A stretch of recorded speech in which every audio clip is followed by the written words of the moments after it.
Hello everybody, Bill Exten of New South Wales, and this month we're talking about the development of the golf clubs and what it means for you and the composition of your set. Some 30 years ago the average golf club was a very straight back club and needed quite a bit of loft for the ball to be put into the air successfully, especially in the long irons like the 1, 2, 3, 4 iron.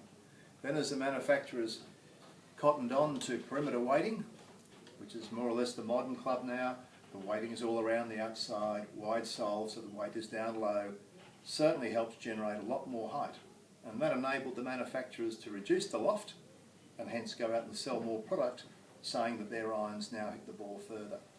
Well, they certainly do, and while that was happening, the clubs loft-wise were getting stronger and stronger.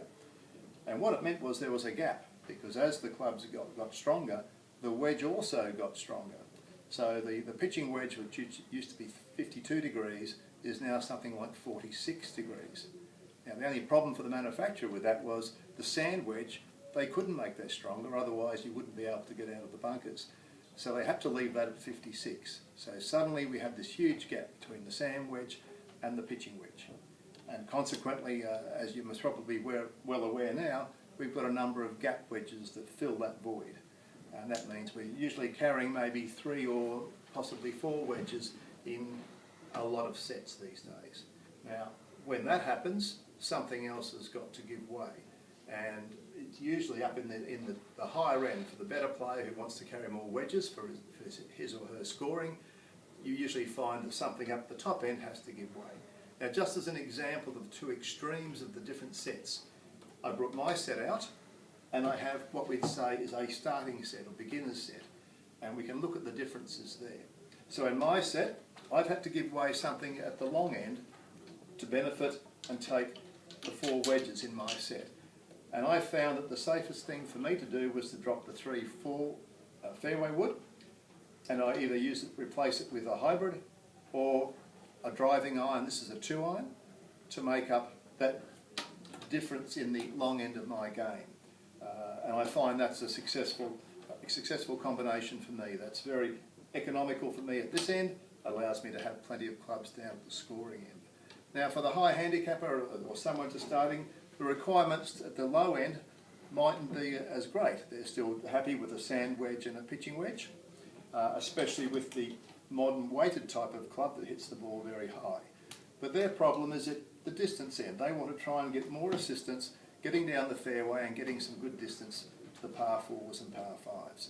So in this typical set you can see the balance is a driver, a 3 wood, a 5 wood, and instead of the long irons, which are difficult to hit because the lofts are now stronger, the new hybrids are making the job much easier in that middle range between woods and irons, or sorry, metals and irons.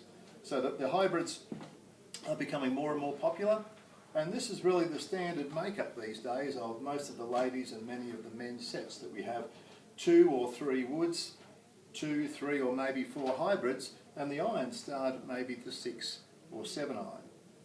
So the point of this is somewhere in between these two combinations should be the ideal combination for you. It's important for you to realise which end of town you really need to specialise in with either the long or the short end of the set, and this will help you with your scoring.